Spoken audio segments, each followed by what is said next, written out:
നിങ്ങൾ അറിഞ്ഞു കാണും ഏകദേശം BJP ഭരിക്കുന്ന 6-7 സ്റ്റേറ്റുകളിൽ കർശനമായ രീതിയിലുള്ള സ്റ്റേറ്റിൻ്റെ അസംബ്ലിയിൽ പാസ്സാക്കിയ ബില്ലുകൾ കൊണ്ടുവന്നു. അത് ഏറ്റവും ലേറ്റസ്റ്റ് രാജസ്ഥാനിലാണ് കൊണ്ടുവന്നത്. ഇതിനകത്ത് ജീവപര്യന്തം തൂക്കിക്കൊലയില്ല, ബാക്കിയെല്ലാം ഉണ്ടായിട്ടുണ്ട്. അപ്പം അതായത് മനസ്സിലാക്കുക, നമ്മളിപ്പോൾ സോഷ്യൽ മീഡിയയിൽ കൂടെ എന്തെങ്കിലും പറയുന്നു, വാട്സപ്പിൽ കൂടെ എന്തെങ്കിലും പറയുന്നു, അതുപോലും കുറ്റമായി മാറി. അതായത് ലോകത്തിൽ ഇന്ന് വരെ കേൾക്കാത്ത രീതിയിലുള്ള സംഭവങ്ങളാണ് BJP ഭരിക്കുന്ന പല സ്റ്റേറ്റുകളിലും ഈ മത കൺവേർഷനെതിരെ കൊണ്ടുവന്നിരിക്കുന്നത്. കൺവേർഷൻ എന്ന് പറയുമ്പം നിങ്ങൾ മനസ്സിലാക്കേണ്ട ഇപ്പോൾ ചില പോയിന്റുകളുണ്ട് ഇതിനകത്ത് ഇൻട്രസ്റ്റിങ്. ഇവർ ഈ പറയുന്നത് നിർബന്ധിത മതപരിവർത്തനം എന്നാണ് ഇവർ പറയുന്നത്. പക്ഷേ ഇത് നിർബന്ധിത മതപരിവർത്തനമല്ല എന്നുള്ളത്, സാമ്പത്തികമായി കൊടുത്ത് മതപരിവർത്തനം നടത്തുന്നില്ല എന്നുള്ളതും ഈ സംഘപരിവാറിനും BJPക്ക് വളരെ കൃത്യമായിട്ടറിയാം. ഞാൻ അവർ തന്നെ പറഞ്ഞിട്ടുണ്ട് ഈ സംഭവം എന്നോട്. അവർക്കറിയാം അല്ല. ഇപ്പം യഥാർത്ഥ റൂട്ടിലോട്ട് ഇപ്പം കർണാടകയിൽ നേരത്തെ BJP ഭരിച്ചപ്പോൾ ഈ നിയമം കൊണ്ടുവന്നു. അങ്ങനെ BJP ഭരിക്കുന്നിടത്തെല്ലാം ഈ നിയമം കൊണ്ടുവരുന്നതിൻ്റെ പിന്നിൽ അവരുടെ സംഘപരിവാറിൻ്റെ ഐഡിയോളജിയുടെ ഭാഗമായിട്ടുണ്ടായ സംഭവം തന്നെയാണ്, വേറെ ഒന്നും അല്ലാതെ. ഇപ്പം കേരളത്തിലെ ദീപിക അതുമായി ബന്ധപ്പെട്ട എഡിറ്റോറിയലൊക്കെ എഴുതി. ഇത് കാത്തലിക്സിനെ അല്ല ഇത് ടാർഗറ്റ് ചെയ്തിരിക്കുന്നത്. അവരെ ഈ കാത്തലിക്സിനുമായിട്ടുള്ള പ്രശ്നമൊന്നുമില്ലേ അവർക്ക്. ഇപ്പം രാവിലെ സ്കൂളിൽ, ക്രിസ്ത്യൻ സ്കൂളുകളിൽ രാവിലെ പ്രെയറുണ്ട്, നോർമൽ പ്രെയറാ. ഇപ്പം ഈ വരുന്ന ബില്ലനുസരിച്ച് അത് തന്നെ കുറ്റക്കാരനാ. ഇത് മനസ്സിലാക്കേണ്ട പോയിന്റ്. അപ്പം അത് സ്കൂളിൽ രാവിലെ പ്രെയർ ചൊല്ലുന്നത് അത് കുറ്റമാണ്. അപ്പം ഏകദേശം ഈ ബില്ലെന്ന് പറയുന്നത് പല സ്റ്റേറ്റുകളിലും, പ്രത്യേകിച്ച് രാജസ്ഥാനിൽ കൊണ്ടുവന്ന ബില്ലെന്ന് പറയുന്നത് 100% അല്ല 1000% ഇന്ത്യൻ ഭരണഘടനയ്ക്കെതിരാണ്. ഇന്ത്യൻ ഭരണഘടന ഈ സ്വാതന്ത്ര്യം പറയുന്നുണ്ട്. ഇഷ്ടമുള്ളവർക്ക് ഇഷ്ടമുള്ള മതത്തിൽ ഇഷ്ടമുള്ള രീതിയിലും വിശ്വസിക്കുക, അതും പറയുന്നുണ്ട്. ഇനി India government, united nation human റൈറ്റ്സിൻ്റെ അകത്ത് പോയി സൈൻ ചെയ്ത് കൊടുത്തില്ലയോ? കാരണം ഇവിടെ ഫ്രീഡം ഉണ്ട്. ഫ്രീഡം എന്ന്, സ്വാതന്ത്ര്യം എന്ന് പറയുന്നത് ഈ വെള്ളം കുടിക്കാൻ, ഈ ശ്വസിക്കാനുള്ള വായുവിൻ്റെ മാത്രമല്ല സ്വാതന്ത്ര്യം മനുഷ്യന് കൊടുത്തിരിക്കുന്നത്. ഇതൊക്കെ സ്വാതന്ത്ര്യത്തിൻ്റെ ഭാഗമാണ്. അതും മുഴുവനും ഡീറെയിൽ ചെയ്ത് ഈ ബില്ല് കൊണ്ടുവരാനുള്ള ഉദ്ദേശം എന്താണ്? ഇവരിപ്പോഴ് ഈ കഴിഞ്ഞ 7-8 വർഷം കൊണ്ടാണ് ഇത്ര ശക്തമായ രീതിയിൽ ഈ BJP ഭരിക്കുന്ന സ്റ്റേറ്റുകളിലാണെങ്കിലും സംഘപരിവാർ ഭരിക്കുന്ന ഈ ബില്ലുകളൊക്കെ കൊണ്ടുവന്നിരിക്കുന്നത്. അപ്പം നോർമലായിട്ടുള്ള ചോദ്യം, എന്തുകൊണ്ടാണ് ഈ ബില്ല് ഇത്ര ശക്തമായ രീതിയിൽ ഇവർ തലയ്ക്ക് ഭ്രാന്ത് പിടിച്ചിട്ടാണോ ബില്ല് കൊണ്ടുവരുന്നത്? ഭ്രാന്ത് പിടിച്ചിരിക്കുക ബേസിക്കലി. അതവർ പുറത്ത് പറയുന്നില്ലെന്നേ ഉള്ളൂ. ശരിക്കും ഇവർക്കും അറിയാവുന്ന കാര്യമാണ്. ഇവരുടെ അടിവേരിളകിയേക്കുക. അതൊരു പൊളിറ്റിക്കൽ ഫോർമേഷനിലോട്ട് പോയിട്ടില്ലെന്നേ ഉള്ളൂ. അതാണ് യാഥാർത്ഥ്യം. അതായത് മനസ്സിലാക്കുക, ഇന്ത്യയിലെ ഹിന്ദുവിശ്വാസികളുടെ ഭൂരിഭാഗം ഹിന്ദുവിശ്വാസികളുടെയും അടിവേരിളകിയിരിക്കുകയാണ്. അതിൻ്റെ പൊളിറ്റിക്കൽ ഫോർമേഷൻ വന്നു കഴിഞ്ഞാൽ പിന്നെ BJP ഇന്ത്യയിൽ ഔട്ടായിപ്പോയി. അപ്പം നിങ്ങൾ ചോദിക്കും, എന്തുകൊണ്ടാണ് ഇത്ര BJP സ്കെയർ ആയത്? നോർമൽ ചോദ്യമാണ്. എന്തുകൊണ്ടാണ് BJP ആണെങ്കിൽ സംഘപരിവാറോ RSSും വിശ്വ ഹിന്ദു പരിഷത്തും ഈ അയോധ്യക്കാളും ഏറ്റവും കൂടുതൽ അവർ കാണുന്നത്, അവരുടെ ബേസ് ഇളകുന്നത് ഈ പിന്നോക്ക വിഭാഗക്കാരിപ്പോൾ അമ്പലങ്ങളിൽ പോകാറില്ല. അതാ കാര്യം. ഞാൻ ഈ വീഡിയോയുടെ ലാസ്റ്റിൽ ഒരു ക്ലിപ്പിംഗ് ഇടാം. നിങ്ങൾ അതിൻ്റെ അകത്ത് ആ വീഡിയോ ക്ലിപ്പിംഗ് നിങ്ങൾ കാണുമ്പോൾ നിങ്ങൾക്ക് മനസ്സിലാവും. ഈ അല്ലെങ്കിൽ ഇപ്പം നിങ്ങൾ കാണാം വീഡിയോ ക്ലിപ്പിംഗ് കാണുമ്പോൾ മനസ്സിലാവും. हमने इनके साथ कोई अभद्रता नहीं किया है. बताइए यीशु मसीह अगर सब बीमारी ठीक कर देंगे तो फिर डॉक्टर क्यों हैं? हमने एम्स क्यों बनाया? ईसा मसीह सब ठीक कर दें. मेरी भी बीमारी है, मैं तो चैलेंज किया, मेरा बीमारी ठीक कर दीजिए, मैं धर्म परिवर्तन कर लेता हूँ. सर ये चर्च में हिंदुओं का काम क्या है? ये चर्च में हिंदुओं का काम क्या है? ये कह रहे हैं कि हम विचार बदलते हैं, धर्म नहीं परिवर्तन करते. तो मतलब क्या है? ये धर्म ही तो परिवर्तन कर रहे हैं. 90% इस समय यहाँ हिंदू इकट्ठा हैं. चर्च में हिंदुओं का क्या काम है? यहाँ ये कहते हैं कि हम लोग आए हुए हैं, हमारी जो है तबीयत, हमारी बीमारी ठीक हो जा रही है. यहाँ टेम्पू से सर भर भर के लोग आए हुए हैं, उनको किराया भाड़ा, ये देखिए, ये सारी व्यवस्थाएं देखिए गई है. ये और किसी जगह मंदिर में तो नहीं ऐसे खड़ा होते हैं लोग. वहाँ तो इस तरह की बातें नहीं होती हैं, वहाँ तो नहीं बीमारी ठीक होती है. यही सब कर रहे हैं और झगड़ा करने का उतारू हैं. ये भीड़ देखिए, केवल महिलाओं की भीड़ देखिए. ये अभद्रता हो रही है भाई. हमारे पति जब से मरे हैं, हमारा कोई सहारा नहीं था. हम दर के भटक रहे थे आत्महत्या करने के लिए. അതായത് ഒരു ചർച്ചിന്റെ മുമ്പിൽ ഇത്രയും സ്ത്രീകൾ നിൽക്കുകയാണ്. അപ്പോൾ ഈ ബജറാങ് ദളിന്റെ ഒരു നേതാവ് പറയുകയാണ്, കാരണം ഇവരൊക്കെ ഇവിടെ കൂടി, ഇത്രയും ആൾക്കാർ ഇവിടെ കൂടിയേക്കുന്നതിന് കാരണം അവരുടെയൊക്കെ അസുഖം ഭേദമാകുന്നു. എന്നാൽ അമ്പലത്തിൽ പോയ അസുഖം ഭേദമാകില്ലേ? അതേപോലെ തന്നെ അയാൾ പറയുന്നുണ്ട്, എന്നാൽ എൻ്റെ അസുഖം ഭേദമാക്കി ഞാൻ അങ്ങോട്ട് പോകാം. മറ്റൊരാൾ പറയുന്നുണ്ട്, ഇത്രയും ആൾക്കാർ ഇവിടെ കൂടിയേക്കുന്നു, അമ്പലങ്ങളിൽ ആളില്ല. അതാ കാര്യം. അതായത് ഈ ഗ്രാമപ്രദേശങ്ങളിലെയും പിന്നോക്കക്കാരും ഒക്കെ ഉള്ള ഭാഗത്തെ അമ്പലങ്ങളിൽ ആളില്ല. ഈ പല ഭാഗങ്ങളിൽ അത് പിന്നോക്കക്കാർക്കും ദളിത്സിനും വിദ്യാഭ്യാസം കിട്ടി. ഇതതിൻ്റെ റീസൺ. ഇവരിപ്പോ പഴയ പോലെ ഈ ഈ തൊഴിൽ പദ്ധതിയൊക്കെ കിട്ടി. അതിനുശേഷമൊക്കെ ഇവർ പഴയ പോലെ അടിമ ജോലിക്ക് പോകുന്നില്ല. അതതിൻ്റെ കാര്യം. അത് ഒന്നാമതും പ്രധാനമായിട്ടും ഈ ആൾക്കാരെ ഒന്നും ഇവർ ഈ പറയുന്ന അമ്പലങ്ങളിലൊന്നും അടുപ്പിക്കത്തില്ല. ഇവർ തന്നെ ഇവരുടെ ആൾക്കാർ നടത്തുന്ന വേറെ പല അമ്പലങ്ങളുണ്ട്. അതായത് മറ്റുള്ളവർക്കൊക്കെ പോകാവുന്ന അമ്പലങ്ങൾ, അവിടെ ആൾക്കാർ പോകുന്നില്ല. ബ്രാഹ്മിൺസിനെ, അതായത് അപ്പർ കാസ്റ്റിനെ റിജക്റ്റ് ചെയ്യാൻ തുടങ്ങി. രണ്ടാമത്തെ പ്രധാനപ്പെട്ട ഇഷ്യൂ, പണ്ട് അവരെ പൊന്നു തമ്പുരാൻ വലിയ ജാതിക്കാരൻ, ക്രാപ്പോ ഹോപ്പ് എന്നൊക്കെ പറഞ്ഞുകൊണ്ടിരുന്ന അവനെ മൈൻഡ് ചെയ്യാതായി. ഇപ്പം മൾട്ടിപ്പിൾ ഇഷ്യൂ ആണ്. അപ്പൊ ഇതിനകത്ത് പ്രധാനമായിട്ടുണ്ടായ ഇഷ്യൂ എന്തുവാ? ഇതിനകത്ത് ഈ കൺവേർഷൻ എന്ന് പറയുന്ന സംഭവം, ബിലീഫ്സ് മാറി, എഡ്യൂക്കേഷൻ കിട്ടി, ഇവരുടെ വിശ്വാസം മാറി, ഇവരുടെ ഹെൽത്തിനകത്തൊരു ആൻസർ കിട്ടി, ഇവരുടെ കുട്ടികൾക്ക് വിദ്യാഭ്യാസം കിട്ടുന്നു, ഇവരുടെ ലൈഫ് സ്റ്റൈല് മാറുന്നു. മറ്റവൻ അതേപോലെ തന്നെ. മറ്റവൻ ഇപ്പോഴും ജയ് ശ്രീറാം വിളിച്ചു കൊടുക്കുക, അവൻ രക്ഷപ്പെടുന്നില്ല. ഈ സായികുമാർക്ക് ഇന്ത്യക്കാരോടുള്ള പ്രശ്നം നിങ്ങൾക്കറിയാം. ശരിക്കുള്ള പ്രശ്നം, ബേസ് പ്രശ്നം അറിയുന്നു. അത് ഇന്ത്യക്കാരൻ അവിടെ പോയി രക്ഷപ്പെട്ടു. ഈ സായിപ്പും ഇതുപോലെ രക്ഷപ്പെട്ടില്ല. ഇതൊരു ഇഷ്യൂ. അതേപോലെ തന്നെയാണ് ഇന്ത്യ ഉണ്ടായേക്കുന്നത്. ഇത്രയും നാൾ ഇന്ത്യ ഭരിച്ച് ഇന്ത്യയുടെ എല്ലാ രീതിയിലും എല്ലാ ഭാഗത്തും സുപ്പീരിയർ ആയിട്ടിരുന്ന അപ്പർ കാസ്റ്റുകാരനും അവനും പേടിയായി. അതാണ് പിന്നെ നിങ്ങൾ ഈ അടുത്തിടെ ഇന്നലെ ഞായറാഴ്ച ഛത്തീസ്ഗഡിൽ ഒരു ചർച്ചയിൽ കയറപ്പോൾ ആൾക്കാർ ആദ്യമായിട്ട് തടയാൻ ശ്രമിച്ചു. പിന്നെ പോലീസ് വരുന്ന ഇടയ്ക്ക് നിൽക്കുന്ന പോലീസിനൊന്നും ചെയ്യാൻ പറ്റുന്നില്ല. കാരണം ഭരിക്കുന്നവരുടെ പാർട്ടിയാണ് ഇവർ. എന്നിട്ടും അവിടെ ഭയങ്കര തർക്കമുണ്ട്, അവരൊക്കെ അടിയൊക്കെ കിട്ടി. ഇത് നിങ്ങൾ മനസ്സിലാക്കേണ്ട, ഇതേപോലെ ബില്ലുകളും ഇതേപോലെ അടിയുമൊക്കെ ഉണ്ടാക്കുന്നതിൻ്റെ കാര്യം എന്താ? ഭയന്നുപോയി. ഭയന്ന് വെച്ചാൽ ശരിക്കും അങ്ങ് ഭയന്നുപോയി. കാരണം നേപ്പാൾ അറിയാവുന്നവർക്കറിയാം, ഭയന്നുപോയി. നോർത്ത് ഈസ്റ്റ് ഇന്നിവർക്ക് കയറാൻ പറ്റുമോ? ഞാൻ ചലഞ്ച് ചെയ്യുക, നോർത്ത് ഈസ്റ്റിൽ ഇവർക്ക് കയറാൻ പറ്റത്തില്ല. ഇവരെ പറയുന്ന വിദേശികളെന്നാണ് പറയുന്നത്.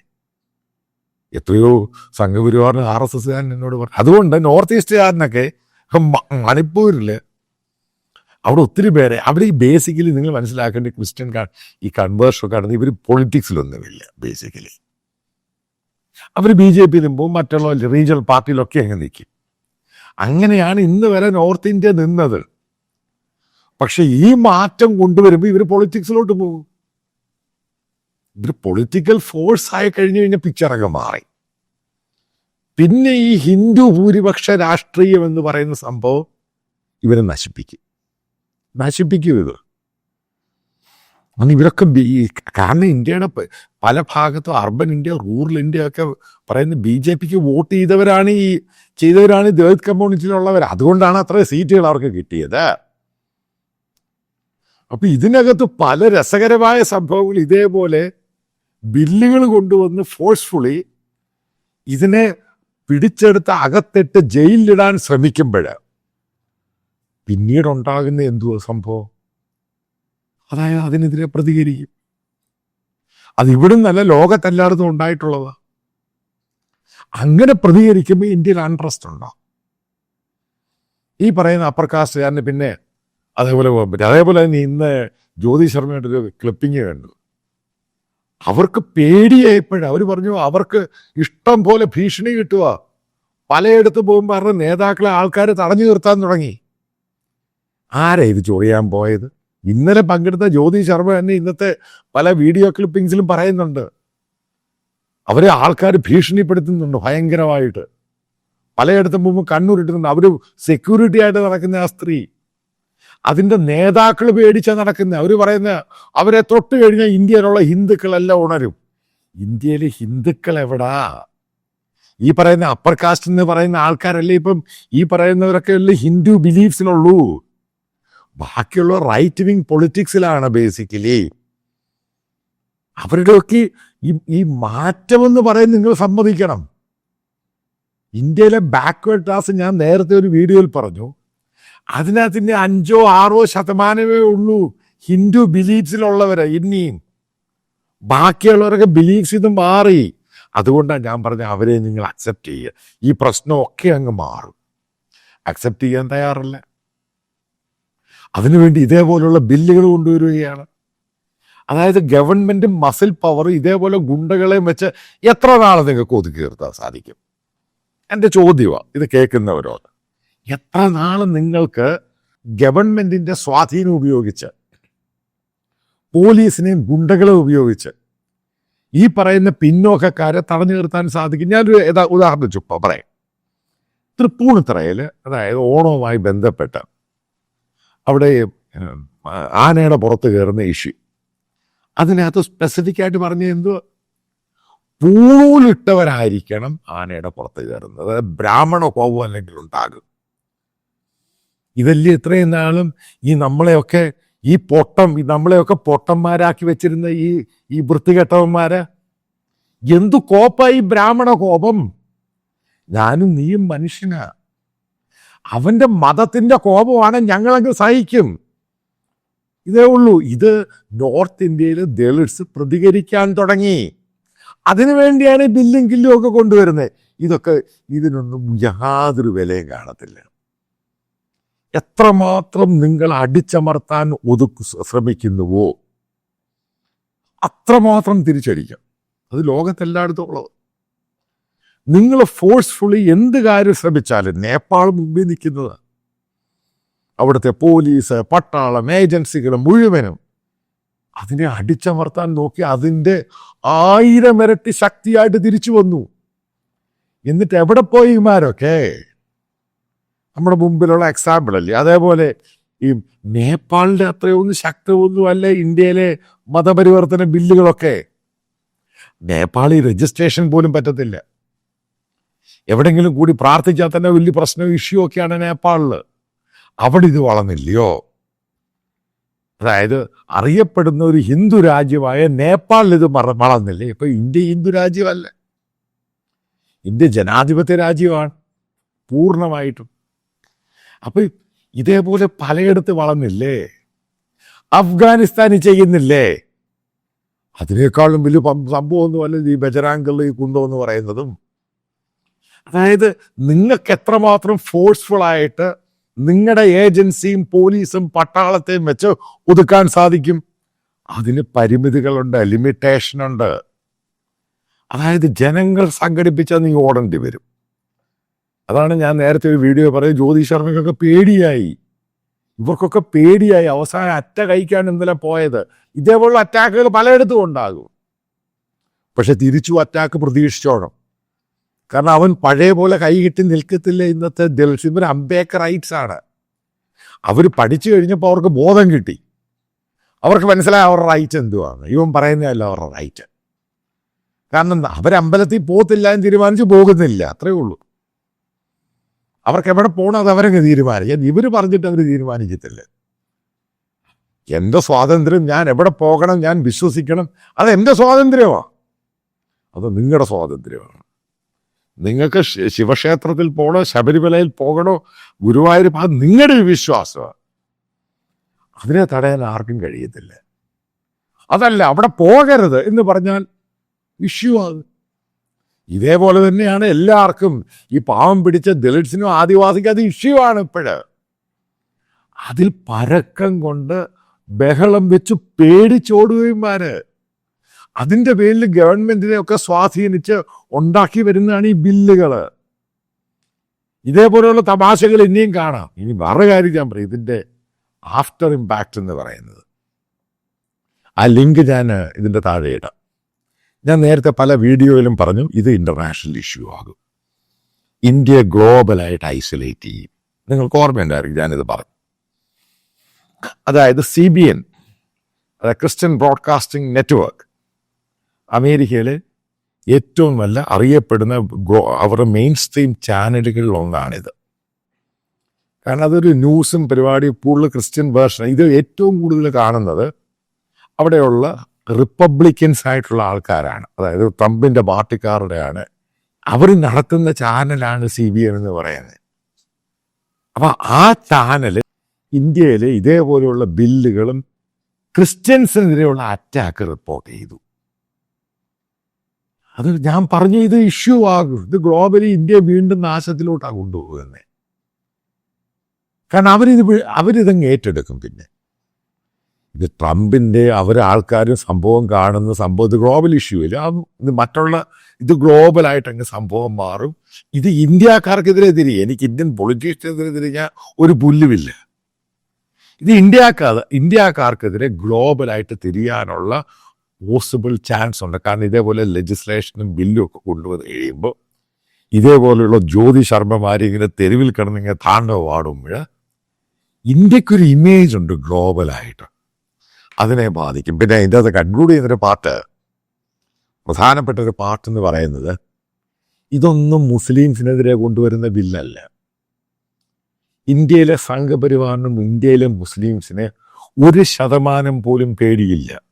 അവർക്കറിയാം അവരെ വിരട്ടിക്കഴിഞ്ഞാൽ അവർ പോകും. അവർക്ക് കൃത്യമായിട്ടറിയാം. ഇതേപോലെ ഈ SDP ഇങ്ങനെയുള്ള സംഭവത്തെ അവർക്ക് 1% പോലും ഇന്ത്യയെ പേടിയില്ല. അവർക്കറിയാം, അവർക്ക് മാക്സിമം ഇത്രേ ഉള്ളെന്ന് അവർക്കറിയാം. പക്ഷെ അവർക്ക് ഏറ്റവും കൂടുതൽ ഉറക്കം കെടുത്തുന്ന സംഭവം ക്രിസ്ത്യൻ മിഷണറീസ്.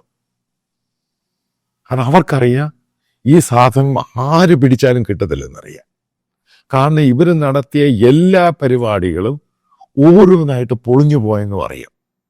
കാരണം ഇന്ത്യയുടെ ജാതീയത എന്ന് പറഞ്ഞ ഇഷ്യൂവിനെ എങ്ങനെ നേരിടണം എന്ന് ഇന്നും സംഘപരിവാറിന് അറിയത്തില്ല. അറിഞ്ഞാലും അത് നടത്താൻ സമ്മതിക്കത്തില്ല അതിൻ്റെ അകത്തുള്ളവർ.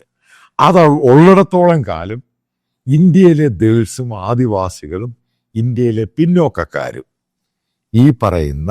ഈ സംഘപരിവാർ പറയുന്ന ലൈനിൽ പോകുന്നില്ല. ഇവർ കൺവേർട്ട് ചെയ്യും. അത് ഇന്ത്യയിലെ വലിയൊരു ഫോഴ്സായിട്ട് മാറും. നിങ്ങൾ മനസ്സിലാക്കേണ്ട ലാസ്റ്റ് പോയിന്റ് എന്ന് പറയുന്നത്, ഗ്ലോബലായിട്ട് എല്ലാത്തിനും ഒരു റിവേഴ്സ് ഗിയർ ഉണ്ട്. മുമ്പോട്ട് പോകുമ്പോൾ പുറകോട്ടൊരു പോകുന്നുണ്ട്. ആ റിവേഴ്സ് ഗിയറിലാണ് ഇന്ന് സംഘപരിവാർ ഇന്ത്യയിൽ. അവരാദ്യം ശരിക്കും മുന്നോട്ട് പോയി. പക്ഷെ തിരിച്ചുള്ള റിവേഴ്സ് ഗിയറിലാണ് ഇവർക്ക് മനസ്സിലാവുന്നത് ഇന്ത്യ എന്ന് പറയുന്ന രാജ്യം, അതായത് ഈ പറയുന്ന ഹിന്ദുത്വ രാജ്യം, ഹിന്ദു ഡോമിനേഷൻ എന്ന് പറയുന്നത് വല്ലാത്ത അപകടത്തിലാണെന്ന്. അതുകൊണ്ടാണ് ഞാൻ പറഞ്ഞത്, ഇവരുടെ അമ്പലങ്ങളിൽ നിന്നും ആളില്ല. ഈ പിന്നോക്കക്കാരൊന്നും അമ്പലങ്ങളിൽ പോകുന്ന പല അമ്പലങ്ങൾ ഈ പണം വേണ്ടായോ ഈ അമ്പലങ്ങളൊക്കെ ചലിക്കാൻ? അവിടെ പൂജാരി വരണം, പരിപാടികൾ, ഇതൊക്കെ പണം വേണം. ഇവർ പൈസ ആരും ഇടുന്നില്ല. അപ്പോഴാണ് ഇവരുടെ ഏറ്റവും വലിയ ഇഷ്യൂ.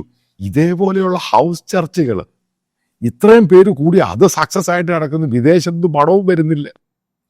ഇതെങ്ങനെ സംഭവിച്ചു? ഇതാണ് ആ ട്രാൻസ്ഫോർമേഷൻ എന്ന് പറയുന്നത്. അവിടെയുള്ള ചെറിയ ആൾക്കാർ അവരവരുടെ പണം കൊടുക്കുന്നുണ്ട്. അതങ്ങനെ റൺ ചെയ്യുന്നത്. അത് സക്സസ്ഫുള്ളി റൺ ചെയ്യുന്ന ഇവിടെ അമ്പലങ്ങളില്ലാത്ത ആളുമില്ല. ചോദ്യമുണ്ട്, പ്രസക്തമാണ്.